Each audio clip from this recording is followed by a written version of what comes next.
நாம் எப்போவுமே கிருபையை என்ன பண்ணணும், உயர்த்தணும் அப்படின்னு சொல்லியிருந்தேன். கர்த்தர் நல்லவர், அவருடைய கிருபை என்றும் உள்ளது அப்படிங்கிற வார்த்தை நம்ம என்ன பண்ணணும், என்னைக்குமே சொல்லணும் அப்படின்னு சொல்லியிருந்தேன். நீங்க கேட்குறீங்களோ இல்லையோ, நீங்க சொல்றீங்களோ இல்லையோ எனக்கு தெரியாது. ஆனா அந்தோனி மாமா இங்க ஊர்ல இருந்து வந்தப்போ எல்லா விஷயத்துக்கும் அவர் அந்த வார்த்தையை யூஸ் பண்ணிட்டு இருக்காரு. அல்லேலூயா. கர்த்தர் நல்லவர், அவருடைய கிருபை என்றும் உள்ளது. பாருங்க, அந்த வார்த்தை ரொம்ப மிக முக்கியமான ஒரு வார்த்தை. ஏன்னா அது சொன்னதுனால யாரெல்லாம் பயனடைந்தாங்க, எப்படி எல்லாம் பயனடைந்தாங்கன்னு சொல்லிட்டு நான் உங்களுக்கு சொல்லியிருந்தேன். அப்போ இந்த வார்த்தை என்ன பண்ணணும், சொல்லணும். ரெண்டாவது, விசுவாச வார்த்தையை பேசணும்னு சொல்லியிருந்தேன். எப்பவுமே நெகட்டிவான வார்த்தைகள் என்ன பண்ணக்கூடாது, பேசக்கூடாது. விசுவாச வார்த்தைகளை பேசணும்னு சொல்லியிருந்தேன். இன்னைக்கு லைஃப் லெசன்ல மூன்றாவது காரியத்தை நம்ம பார்க்க போறோம். லைஃப் லெசன்னா என்னன்னா, வாழ்க்கையில நீங்க இதை பயன்படுத்தணும். கண்டிப்பா என்ன பண்ணணும், வாழ்க்கையில இதை பயன்படுத்தணும். அப்போ எடுத்துக்கொள்ளுங்க, ஏசாயா 50:4 நானே வாசிக்கிறேன். இளைப்படைத்தவனுக்கு சமயத்துக்கேற்ற வார்த்தை சொல்ல, இளைப்படைந்தவனுக்கு சமயத்திற்கு ஏற்ற வார்த்தை சொல்ல நான் அறியும்படிக்கு கர்த்தராகிய ஆண்டவர் எனக்கு கல்விமானின் நாவை தந்தருளினார். பாருங்க, இளைப்படைந்தவனுக்கு சமயத்திற்கு ஏற்ற வார்த்தையை சொல்ல. நம்முடைய வாழ்க்கையில சில காரியங்கள் நாம புரிந்து வரணும். ஒருத்தர் இளைப்படைஞ்சிருக்கிறான், ஒருத்தனால ஒரு காரியம் முடிக்க முடியாம இருக்கு, ஒருத்தர் சோர்வடைஞ்சிருக்கிறான் அப்படின்னா அவனுக்கு ஏற்ற மாதிரி, சமயத்திற்கு ஏற்ற மாதிரி காரியத்தை பேசுவதற்கு நாம் பழகி கொள்ள வேண்டும். அல்லேலூயா. எப்படி பேசணும், எப்படி நாம வாயை திறந்து என்ன வார்த்தைகளை நாம பேசணும் என்பதை நாம் தெரிந்து கொள்ள வேண்டும். அல்லேலூயா. வசனம் சொல்லுது, நீதிமொழிகள் 25:11 நானே வாசிக்கிறேன். ஏற்ற சமயத்தில் சொல்லப்பட்ட வார்த்தை என்னது? ஏற்ற சமயத்தில் சொல்லப்பட்ட வார்த்தை வெள்ளித்தட்டில் வைக்கப்பட்ட பொற்பழங்களுக்கு சமானமாக இருக்கிறது. அப்போ நல்ல விசுவாசமான வார்த்தைகளை பேசணுங்கிறது ஒண்ணு.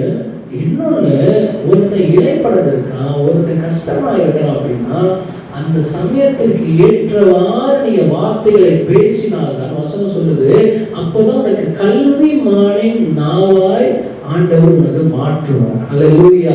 கல்விமானின் நாவு அப்படின்னா எப்படி புரிஞ்சுக்கலாம் அப்படின்னா, நல்லா படிச்சவன் தானே ஏன் இப்படி பேசுறேன் அப்படின்னு சொல்லுவாங்கல்ல.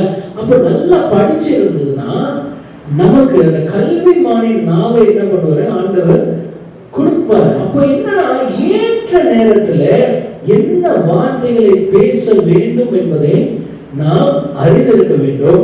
பல நேரங்களில் நாம் என்ன பேசுகிறோம் என்பதை நமக்கு தெரியல, என்ன பேசணுங்கிறதும் தெரியல, என்ன பேச போறோம்ன்றதும் தெரியல, என்ன பேசணுங்கிறதும் தெரியல. பல நேரங்களில் நாம் அந்த காரியத்துல தான் தவறுகிறோம். ஏதோ வாயில வந்ததுல என்ன பண்றோம், பேச விட்டுறோம். பேசுற பிறகு உட்கார்ந்து யோசிக்கிறோம், ஏன் அப்படி நாம பேசிட்டோம், இந்த வார்த்தையை நம்ம பயன்படுத்தாம வந்திருக்கலாமே, இந்த வார்த்தையை நம்ம பேசி இருக்கலாமே, ஐயோ இந்த வார்த்தையினால அவங்களை காயப்பட்டிருப்பாங்களே. இந்த மாதிரியான காரியங்கள்லாம் பேசின பிறகுதான் நாம யோசிக்கிறோம். வசனம் சொல்லுது, மனுஷனுக்குள் போகிறவைகள் அவனை தீட்டு படுத்தாது, மனுஷனுடைய வாயிலிருந்து புறப்படுகிற காரியங்கள் தான் அவனை தீட்டுப்படுத்தும். அப்போ நம்மை தீட்டுப்படுத்தக்கூடிய ஒரு காரியம் இந்த பேச்சு. நம்மை பரலோகத்திற்கு போக விடாமல் செய்யக்கூடிய காரியம் இந்த பேச்சு. அப்போ பேசும் பொழுது ரொம்ப ஜாக்கிரதையா நம்ம பேசணும். என்ன வார்த்தைகளை உபயோகிக்கிறோம், என்ன வார்த்தைகளை பேசுறோம், என்ன டோன்ல பேசுறோம், யார்கிட்ட பேசுறோம், எந்த இடத்துல பேசுறோம், இந்த காரியங்கள் எல்லாம் உங்களுக்கு என்ன பண்ணணும், மைண்ட்ல போகணும்.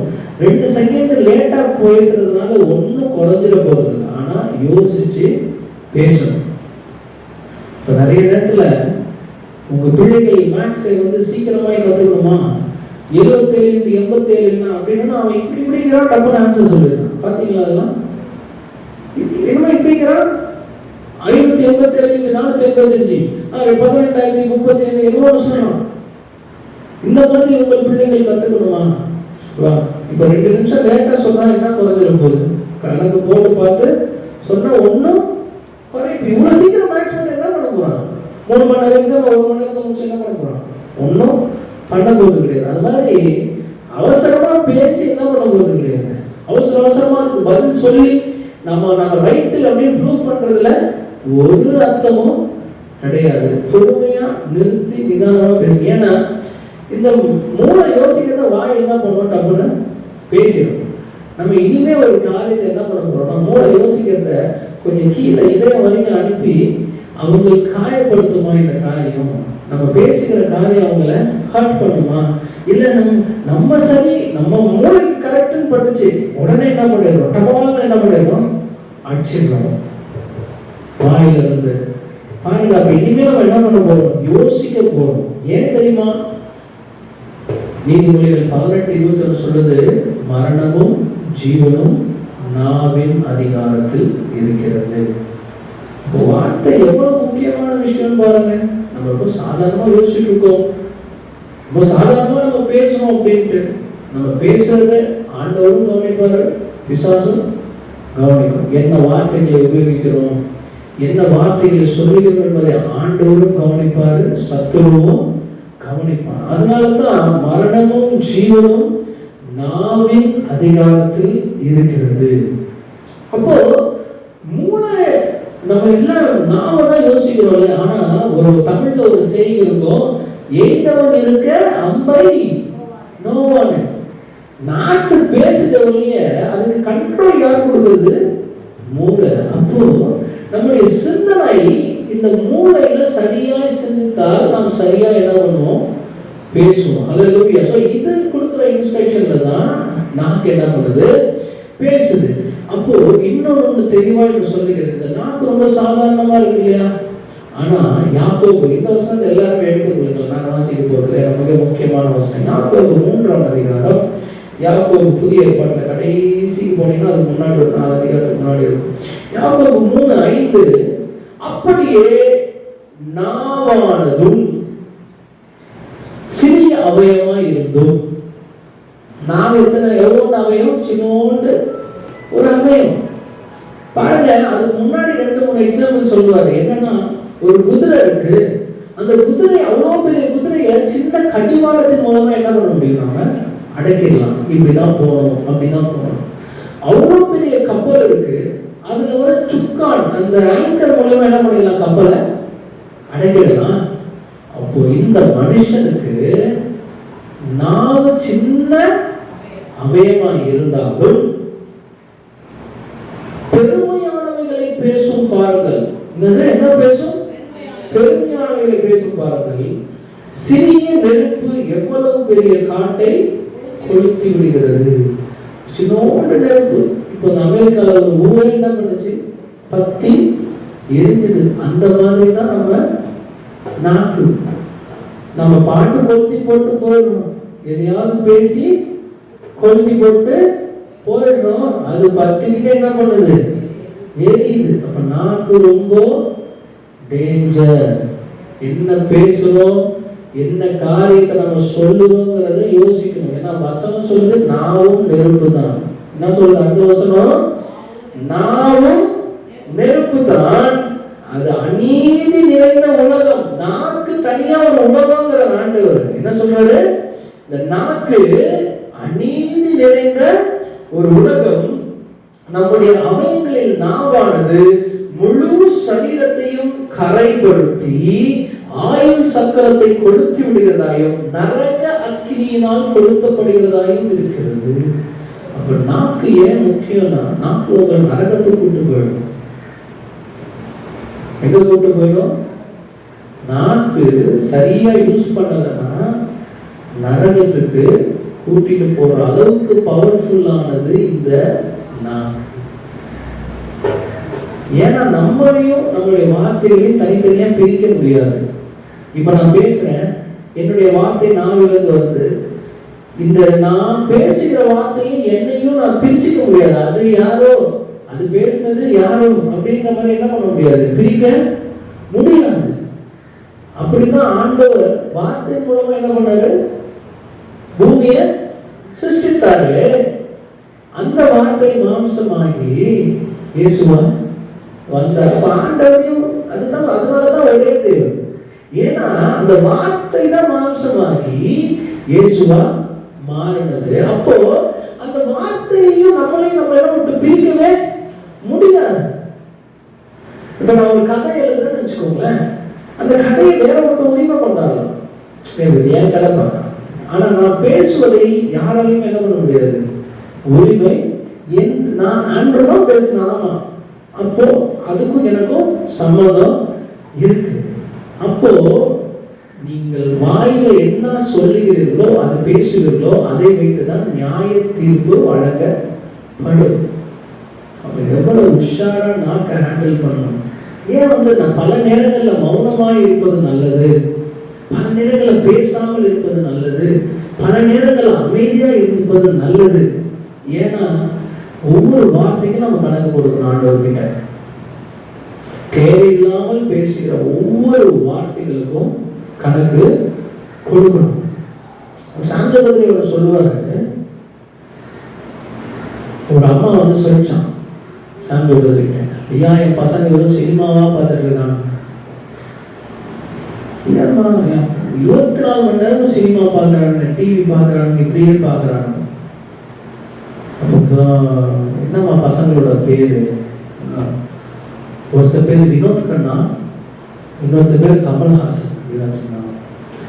ஆமா, நீ என்ன பேர் வச்சியோ அந்த பிள்ளைங்க அப்படிதான் இருக்கும். நீ நல்லபடியா பேரு யோவான்னு பேர் வச்சிருந்தீங்கன்னா ஏதோ ஒண்ணு. நீயே பேர் எப்படி வச்சுக்கிற, வினோத் கண்ணா கமல்ஹாசன் பேர் வச்சா பிள்ளைகள் எப்படி இருக்கும்? அப்ப நம்ம நாக்குக்கு ஒரு அதிகாரத்தை ஆண்டவர் என்ன பண்றாரு, கொடுத்துருக்க. 2 நாளைக்கு முன்னாடி ஒரு கதையை நம்ம கேட்டு இருந்தேன், பர்வீன் சுல்தான் சொல்லிட்டு இருந்தேன். அந்த கதையை, ஒரு சகோதரி ரொம்ப நாள் பிள்ளை இல்லாத இருந்ததுதான். அப்போ அந்த பெண்ணு, என்னுடைய தங்கச்சி நீங்க கல்யாணம் பண்ணிக்கோங்க அப்படின்னு சொல்லி புருஷனுக்கு ரொம்ப வச்சு பண்ணிட்டு இருந்தேன், பிள்ளை வேணும், அதுக்கு தங்கச்சி கல்யாணம் பண்ணிக்கோங்க அப்படின்னு சொல்லிட்டு. ரொம்ப நாளைக்கு அம்மா அதெல்லாம் வேண்டாம், எனக்கு வேண்டாம்மா, அதெல்லாம் தேவையில்லை அப்படின்னு அவர் மறந்துக்கிட்டே வந்திருக்காரு. கிட்டத்தட்ட ஒரு 7 வருஷம் கழிச்சு அந்த பெண் கேட்டிருக்கான், நீங்க கல்யாணம் பண்ணிக்க போறீங்களா இல்லையா என் தங்கச்சி அப்படின்னா அவர் ஒரு வார்த்தை சொல்லியிருக்காரு, நீ இருக்கும்போது நான் எப்படி கல்யாணம் பண்ண முடியும்? அன்னைக்கு நைட்டு அவர் செத்துட்டு இருக்கா. இயற்கை மரணம், தற்கொலை கிடையாது. அது ஒரு வார்த்தைக்கு எவ்வளவு ஒரு பவர்ஃபுல் பாருங்க. இயற்கையான மரணம், அதாவது வார்த்தை கேட்டது, நான் இருக்கும்போது கல்யாணம் பண்ண முடியாதுங்கிற ஒரு வார்த்தை கேட்டது, அவன் செத்துட்டு இருக்கான். அப்ப அந்த வார்த்தைக்கு எவ்வளவு ஒரு பவர்ஃபுல். இது வேத வசன கதை இல்ல, கிறிஸ்தவ கதை இல்ல, ஒரு சாதாரண ஒரு வாழ்க்கையில நடந்த ஒரு கதை. அப்ப அவர்களுடைய வார்த்தையே அவ்வளவு பவர் இருக்குன்னா, பரிசுத்த ஆவியை பெற்ற நாம் நம்முடைய வார்த்தைகளை எவ்வளவு பார்த்து பார்த்து பார்த்து யூஸ் பண்ணணும். நம்ம சில நேரங்களில் சொல்றோம், அடிச்சிருவேன், குத்திடுவேன், நீ நல்லா இருப்பியா, நாசமாக போயிடுவேன், இது ஆயிடுவேன், அது ஆயிடுவேன். அப்ப அந்த வார்த்தைகளை ரொம்ப கவனமாய் பிரயோகிக்கணும். அதுவும் கிறிஸ்தவர்களாக நாம் இது லைஃப் லெசன். வாழ்க்கையில இது கொஞ்சம் போர் அடிக்கும், கதை மாதிரி போன வாட்டி மாதிரி தாவீது இது அது கதை கிடையாது. ஆனா இது வாழ்க்கை பாட, வாழ்க்கை முறை. நீங்கெல்லாம் வளர்ந்துட்டு வரீங்க, பிள்ளைகள்லாம் வார்த்தைகளை பயன்படுத்துறது. யாருக்கு பயன்படுத்துறீங்க வார்த்தைகள்? அதே மாதிரி நீ சொன்ன வார்த்தைகளை எழுதி வச்சுக்கலாம், ஏன்னா அது ஒரு ரிட்டர்ன் வரும். ஒருத்தர் மேல நீ ஒரு காரியத்தை பிரயோகப்படுத்தி ஒரு காரியத்தை அக்யூஸ் பண்றேன்னா நல்லா எழுதி வச்சுக்கோங்க, அந்த காரியம் உங்களுக்கு வரும். ஏன்னா கத்தி எடுத்தத கத்தியாலதான் சாவான். இதுவும் நாவும் ஒரு ஆயுதம். என்னது? நாக்கு ஒரு ஆயுதம். இன்னைக்கு உனக்கு சான்ஸ் கிடைச்சிச்சு, நீ பேசிடுவ. ஆனா இன்னொரு நாள் அதே சான்ஸ் உனக்கு எதிரானவனுக்கு கிடைக்கும். அதனால நாக்கு ரொம்ப பத்திரமா என்ன பண்ணணும், பார்த்து கொள்ளணும். ஹல்லேலூயா. நாக்குக்கு நரம்பு கிடையாது, நாக்குக்கு நரம்பு கிடையாது, எலும்பு கிடையாது, எப்படி வேணா பேசும். இங்க போய் அண்ணனை பார்த்தா அண்ணா நல்லா இருக்கீங்களா, சூப்பர்ண்ணா, ரொம்ப அப்படின்னா அண்ணன் இப்படி போனோட பின்னாடி அந்த அண்ணன் பாரு இப்படி பண்றாரு, என்ன வேணா அவனை நாக்கு பேசும். அதனால அதை கண்ட்ரோலா வைத்துக்கிறது ரொம்ப முக்கியம். பாருங்க, சிமேயின் ஒரு மனுஷன் தான். சிமேய் பென்யமீன் கோத்திரத்தான் அந்த மனுஷன். தாவீது ஒரு சண்டையை முடிச்சுட்டு வராரு. இதெல்லாம் 2 சாமுவேல் 16ஆம் அதிகாரம் 5ல இருந்து 9ஆம் வசனத்துக்குள்ள. தாவீது ராஜா, அவர் ஒரு சண்டையை முடிச்சுட்டு வராரு. வரும்போது இந்த சிமேயி என்ன பண்றாங்க, 2 சாமுவேல் 16 5ஆம் அதிகாரத்துல 16:5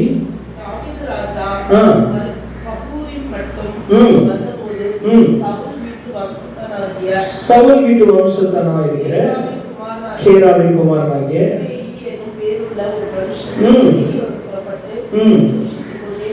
தூஷித்துக் கொண்டே நடந்து வந்து 7ஆம் வசனம், தூஷித்து இரத்த பிரியனே, பேலியாவின் மனுஷனே, தொலைந்து போ, தொலைந்து போ. சவுலின் ஸ்தானத்தில் ராஜாவான திரும்ப பண்ணினார், ஒப்பு கொடுத்தார்.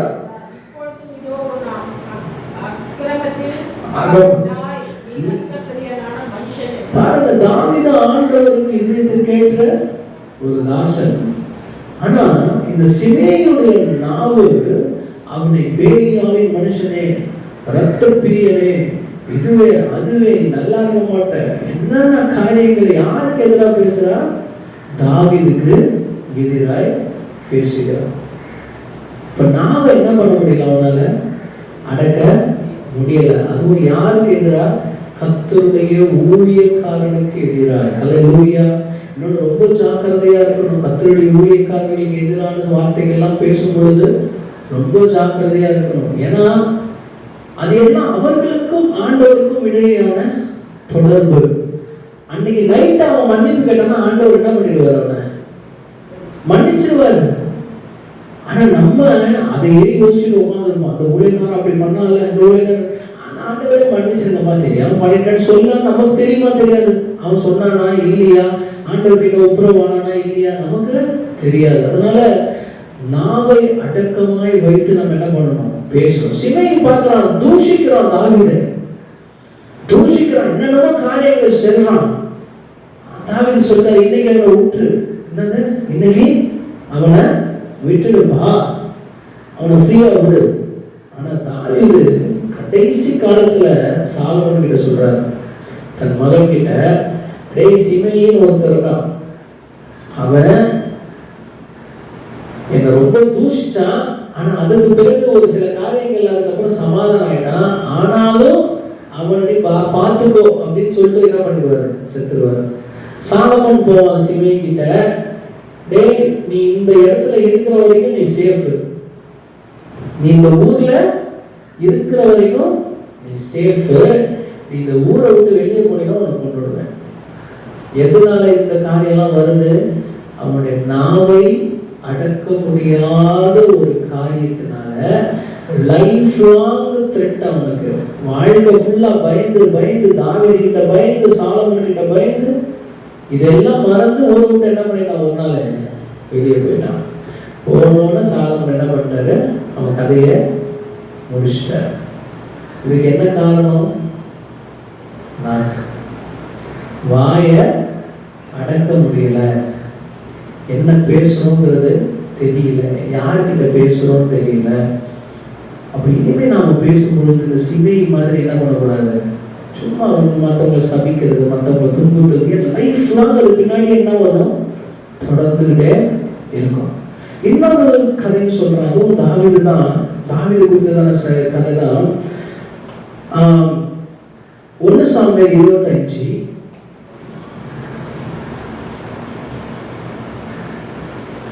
2.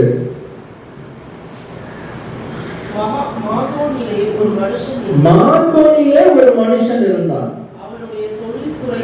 அவருடைய தொழில்துறை பெரிய பிசினஸ்மேன், மார்கோனில ஒரு மனுஷன் இருந்தான், அவன் பெரிய பிசினஸ் மேன்.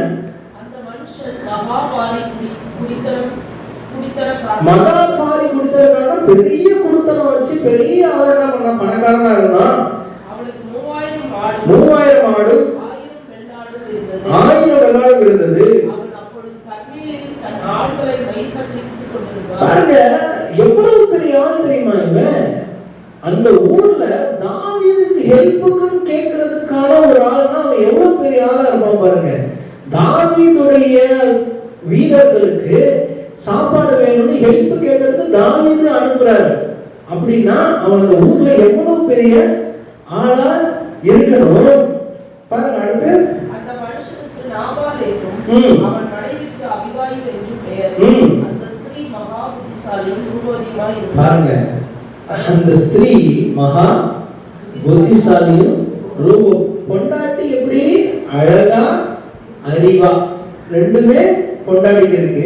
அடுத்து அந்த புருஷனோ பணக்காரனோ அந்த பெரிய ஆளோ 3000 ஆடுக்கு ஓனரோ எத்தனை ஒட்டகத்துக்கு ஓனரோ அவன் முரடனும் துராக்கிரதனுமா இருந்தான். நல்லா கவனிங்க, போதும் நல்லா கவனிங்க. நாம அறிவாளியா முட்டாளா மற்றவங்களுக்கு தெரிஞ்சுக்கிறது எதனால தெரியுமா? நம்ம பேசுறத வச்சுதான். நம்ம அமைதியா இருந்தோம்னா நம்மள அறிவாளின்னு நினைச்சுப்பாங்க. அதனால எவ்வளவுக்குள்ள அமைதியா இருக்கோமோ மற்றவங்க நினைச்சுப்பாங்க ரொம்ப பிரில்லியண்டான ஆள் போல இருக்கு. நம்மளோட பேச ஆரம்பிச்சுன்னு வச்சுக்கோங்க, நமக்கு தெரியாத விஷயத்தெல்லாம் வாயில என்ன பண்ணிடுவோம், கொட்டிடுவோம். யாரோ ஒருத்தர் நேற்று தான் என்ன யாருன்னு தெரியல, ஏதோ HDFC பேங்கை பத்தி என்கிட்ட சொல்லிட்டு வர்றாரு. நான் யோசிச்சேன், நம்ம வேலையா அவருக்கு தெரியாது. HDFCல வேலை செய்யறேன்னு சொன்னா HDFC பத்தி என்னென்னமோ சொல்லிட்டு வர்றாரு அவரு. நானும் சரி தெரியாம சொன்னது எல்லாமே தப்பான விஷயம்தான். அப்போ வாயில இருந்து பேசுகிற காரியங்களை வச்சுதான் நீ முட்டாளா அறிவாளியாங்கிறது என்ன பண்ண முடியும், தீர்க்க முடியும். இவன் இவ்வளவு பணம் இருந்தும் இவன் வாயை திறந்தா என்ன பேசுவாங்கிறத வச்சுதான் வசனம் சொல்லுது இவன் முரடனும் துராக்கிரதனுமாய் இருந்தான். பாருங்க, தாவீதின் வாலிபர் போய் தாவீதின் நாபத்தினாலே நாபாலுக்கு சொல்றாங்க, இந்த மாதிரி நாங்க ஒரு சில பேர் இருக்கோம், எங்களுக்கு சாப்பாடு கொஞ்சம் கொடுங்க அப்படின்னு கேட்கும் பொழுது அவர் ஆன்சர் பாருங்க. நாபால் அவ்வளவு பணம் இருக்கு, அவ்வளவு மரியாதை இருக்கு, ஆனா வாயிலிருந்து வருகிற வார்த்தைகள் கண்ட்ரோல்ல இல்ல. நாபால் தாவீதின் ஊழியக்காரனுக்கு பிரதித்திரமாக, தாவீது என்பவன் யார்? 10ஆம் வசனம் அதே அதிகாரத்துல, தாவீது என்பவன் யார்? ஈசாயின் குமாரன் யார்? எங்கள் எஜமான்களை விட்டு ஓடி போகிற வேலைக்காரர்கள் இந்நாளிலே அநேகர் உண்டு. நான் என் அப்பத்தையும் தண்ணீரையும் என் ஆடுகளை மயிர் கத்திரிகளுக்காக நான் அடித்து சமையல் பண்ணிவிட்டதையும் எடுத்து இன்னும் எடுத்தார் என்று நான் அறியாத மனுஷருக்கு கொடுப்பேனோ? தாவீது தான் ராஜா, ஆனா பேசுற பேச்ச பாருங்க. தாவீது யாரு? அவன் என்ன பெரியாதா? என்கிட்ட இல்லாத அவன்கிட்ட இருக்கா? பேசுகிற காரியங்கள், நாவிலிருந்து பிறக்கிற ஒவ்வொரு காரியங்கள். தாவீதுக்கு கோபம் வந்துருச்சு. தாவீது எடா அவனை காலி பண்ணிடலாம், இன்னைக்கு என்ன பண்ணிடலாம், இவன் உயிரோட அவனும் இருக்கக்கூடாது, அவன் வீட்டுல ஒரு நாய் கூட என்ன பண்ணக்கூடாது, உயிரோட இருக்கக்கூடாது. ஆனா அவனுடைய மனைவி ரூபவதியும் புத்திசாலியுமாய் இருந்தால் அப்படின்னு சொல்லி என்ன பண்ணோம், ஒரு வசனம் பார்த்தோம்ல. அந்த புத்திசாலித்தனம் நாக்குல தான் தெரியணும். இவன் பேசுறதை வச்சே அவன் முட்டாள் அப்படின்னு என்ன ஆயிடுச்சு. அவன் மனைவி பேசுகிற காரியங்களை பாருங்க. இந்த காரியத்தை கேட்ட உடனே ஒரு வேலைக்காரன் போறான் கொண்டாடிக்கிட்ட, அவன் ஓனரம்மா கிட்ட போறான். ஓனரம்மா கிட்ட போய், அம்மா நம்ம ஆள்கிட்ட இந்த மாதிரி தாவீதோட ஆட்கள் வந்து கேட்டாங்க, வழக்கம் போல நம்மளால என்ன பண்ணிட்டாரு, வழக்கம் போல எதையோ உலகி வச்சுட்டாரு. தாவீது பயங்கர என்ன பண்ணாரு, கோபத்துல இருப்பார். ஆனா தாவீதுடைய மனுஷங்க நமக்கு ரொம்ப என்ன பண்ணாங்க, ஹெல்ப் பண்ணாங்க. 16ஆம் வசனம் சொல்லும், நாங்கள் ஆடுகளை வைத்து அவர்களிடத்தில் இருந்த நாளெல்லாம் அவர்கள் இரவும் பகலும் எங்களை சுற்றி மதிலா இருந்தார்கள். யாரு? தாவீதுடைய ஆட்கள். இந்த நாபாலுடைய மயிர் கத்திரிக்கிறது, இந்த ஆடு மயிர் கத்திரிக்கிறதுக்கு வந்த ஆட்களுக்கு பாதுகாப்பா இருந்திருக்காங்க. ஆனா இந்த நாபால் பேசின பேச்சு, நிறைய பேர் நம்முடைய மதிலையே உடைக்கிற மாதிரி பேசுறோம்.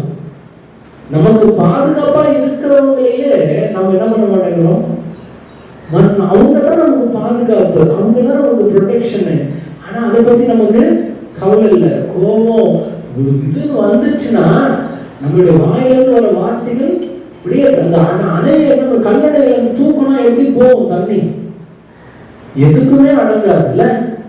அந்த மாதிரியான வார்த்தைகள் என்ன ஆகுது வெளியே. டேய், அவன் தான் அவனை காப்பாத்துறான், தாவீது தான் காப்பாத்திட்டு இருக்கான். அந்த மதில நீ உடைத்து போடுகிற அளவுக்கு நீ பேசுறல. அப்போ அதுக்கு பிறகு அபிகாயில் பாருங்க எவ்வளவு 18ஆம் வசனத்துல 200 அப்பங்களையும் 2 துருத்தி திராட்சை ரசத்தையும் 5 ஆடு 5 பயிர் எல்லாத்தையும் எடுத்துட்டு போயிட்டு ஸ்ட்ரைட்டா தாவீது கிட்ட போறான்.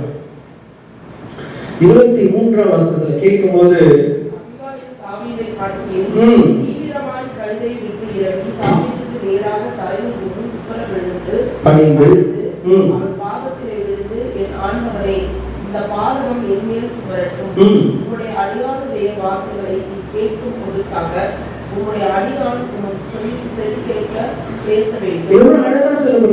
கொஞ்சம் கேளுங்க தாவீது, நான் கொஞ்சம் உங்ககிட்ட என்ன பண்றேன், பேசுறேன். இதுதான் ஒரு புத்திசாலித்தனமா எப்படி பேசுவது, அந்த நாவை வைத்து எப்படி உயிரை காப்பாற்றுவது, நாவை வைத்து ஒருவனை எப்படி இரத்த பழியிலிருந்து மீட்டுக் கொள்வது அப்படிங்கிறதுக்கான உதாரணம் பாருங்க. என் ஆண்டவனாகிய நீர் நாபால் என்னும் இந்த பேரியாளின் மனுஷனை ஒரு பொருட்டாக என்ன வேண்டாம். என் புருஷனை ஒரு காரியமா என்ன பண்ணாத, அவன் கூட எல்லாம் போயிட்டு என்ன பண்ணாத, சண்டை போடாத. அவன் பெயர் எப்படியோ அவனும் அப்படியே இருக்கிறான். அவன் பெயர் நாபால், அவனுக்கு பைத்தியமும் இருக்கிறது. எப்படி லைஃப் எப்படி நேக்கா அவன் புருஷன் என்ன பண்ணிட்டான், காப்பாத்திட்டான். இதனாலதான் வார்த்தை கொல்லும், வார்த்தை காப்பாற்றும். ரெண்டுமே என்ன பண்ணும். அவன் சொன்ன வார்த்தை அவனை கொண்டு இருக்கும், ஆனா இவன் சொல்ற வார்த்தை அவனை காப்பாத்துது. அல்லேலூயா. அவன் சொல்றான் ஒரு பைத்தியக்காரன், அவன் பேசுறதுலாம் என்ன பண்ணாத பெருசா, அவன் மைண்ட் ஒரு மாதிரி கோளாறாகி போச்சு, அது பெருசா நீ என்ன பண்ணாத எடுத்துக்காத அப்படின்னு சொல்லிட்டு கடைசியா தாவீதுக்கு ஒரு ஐஸ் வைக்கிறான். அதுலதான் பிளாட் ஆயிட்டான் தாவீது. என்னன்னா 28ஆம் வசனத்துல உமது அடியாளின் பாதகத்தை மன்னியும், கர்த்தர் என் ஆண்டவருக்கு நிலையான வீட்டை நிச்சயமாய் கட்டுவார். கர்த்தர் உன்னை கண்டிப்பா என்ன பண்ணுவாரு, ராஜாவாக்குவாரு. என் ஆண்டவன் கர்த்தருடைய யுத்தங்களை நடத்துகிறவராமே. தாவீதை பார்த்து பெரிய ஐஸ், பார் ஐஸ் தூக்கி தலைமையில வச்சுட்டான்.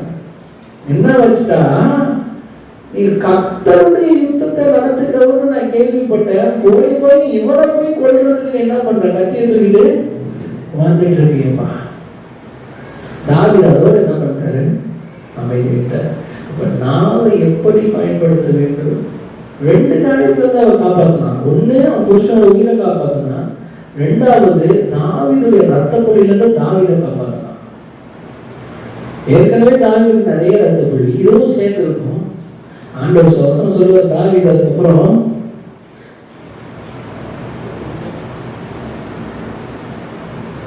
இப்போதும் அதற்கு தாவீது, இதோ ராஜாவின் ஈட்டி இங்கே இருக்கிறது. அதுக்கப்புறம் கீழே வரும்போது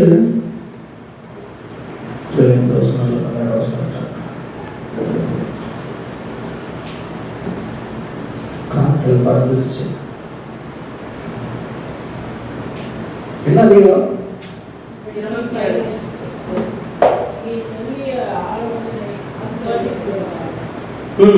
வாசிங்க. நீ சொல்லிய யோசனை ஆசீர்வதிக்கப்படுவதாக.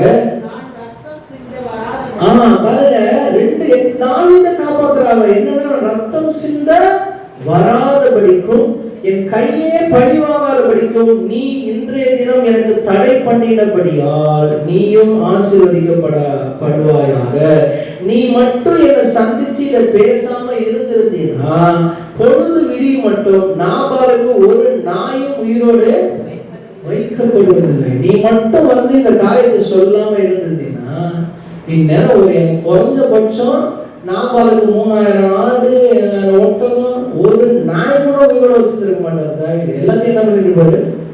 கொண்டு போட்டிருப்பாரு. எவ்வளவு பேர் ரத்த பலியிலிருந்து இந்த வார்த்தை காப்பாத்துச்சு. வாயிலிருந்து புறப்படுகிற வார்த்தைகள் கொள்ளும் உயிர்ப்பிக்கும். சரியான வார்த்தைகளை பயன்படுத்துங்க. திருக்குறள்ல கூட திருவள்ளுவர் சொல்லுவாரு, என்ன சொல்லுவாரு? இனிய உணவாக இன்னாது கூறல் கனியிருப்ப காய் கவர்ந்தற்று. இனிய வார்த்தைகள் இருக்கு, நிறைய நல்ல வார்த்தைகள் இருக்கு. அதை பேசாம தேவையில்லாத காரியத்தை பேசினா, யாராவது மாம்பழ கடையில போயிட்டு நல்ல மஞ்சள் கலர்ல பழப்பழங்கள் இருக்கிறப்போ அந்த பச்சையா மாங்காய் அறுத்து யாராவது என்ன பண்ணுவாங்க? எடுப்போமா? கனி இருப்ப காய் என்ன பண்ண முடியாது, எடுக்க முடியாது. அதுபோல இன்றைக்கு முதலாவது வசனம் எடுத்துக்கோங்க. ஏசாயா 50ஆம் அதிகாரம்.